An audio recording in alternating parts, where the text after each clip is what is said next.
రంగారెడ్డి జిల్లా ఇబ్రహీంపట్నం మున్సిపాలిటీ పురపాలక కార్యాలయంలో కౌన్సిలర్స్ సర్వసభ్య సమావేశం నిర్వహించగా కాంగ్రెస్ బీఆర్ఎస్ కౌన్సిలర్స్ మధ్య తీవ్ర వాగ్వాదం చోటు చేసుకుంది. తమ వార్డుల అభివృద్ధికి నిధులు కేటాయించడం లేదంటూ బీఆర్ఎస్ కౌన్సిలర్లు ఆరోపణలు చేశారు. కౌన్సిల్ ఛాంబరం ముందు బైఠాయించి నిరసన తెలిపారు బీజేపీ కౌన్సిలర్ సిద్ధం స్వప్న.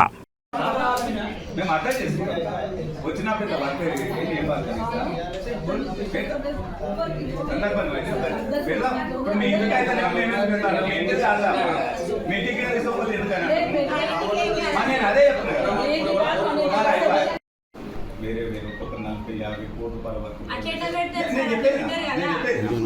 అంటే నేను చెప్పిన ఉన్న బడ్జెట్ ఇట్లా చేసుకున్నాం స్టెప్ బై స్టెప్ అని. మీరు కూడా నేను ఏమన్నా మంచి బడ్జెట్ వచ్చినప్పుడు అందరితో పాటు ఒక విషయం సార్, అది ఇప్పుడు మా పర్సనల్ గురించి కాదు కదా సార్. ఇప్పుడు వీళ్ళందరూ పర్సనల్ లేకపోతే నాకు ఏమైనా పర్సనల్ అన్ని వార్డులలో ఉంటారు కదా సార్. నేను అదే అంటున్నా. ఇప్పుడు నేను ఏమంటున్నా, ఇప్పుడు నీకున్నంత వీళ్ళందరికీ లేదా, అందరికి కూడా అది అవసరమే అని. నీకున్నంత ఆలోచన ఉంటుంది కదా అందరికి. నీకు అవసరం అందరికీ అనేది ఈడున్న అవసరం అందరికి తెలియదు, అందరికి అవసరం. నాకు ఎప్పుడే చెప్పలేదు కదా. అదే నేను చాలా తీసిన, అది కూడా తీసిన. నేను ఒక్కటి కాదు, చాలా వేరే తీసిన. అందరం పెట్టప్పుడు ఉన్న బడ్జెట్కే సరి అని తీసిన. చెప్పురమ్మా,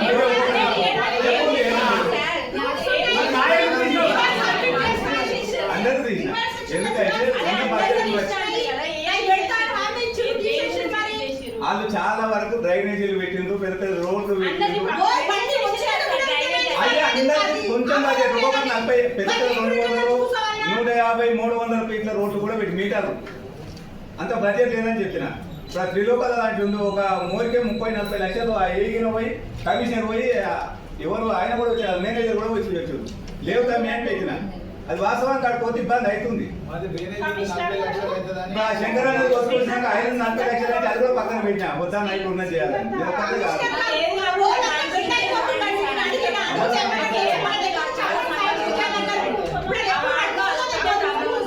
చేస్తా నేను ఏమంటున్నా, ఇప్పుడు నీకు వచ్చిన 15 వర్క్ పెట్టినా అది చేసుకో.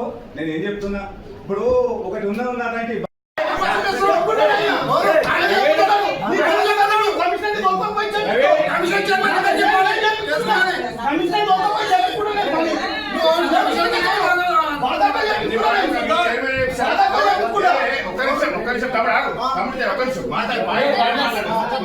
ఇప్పుడు ఎన్టీఆర్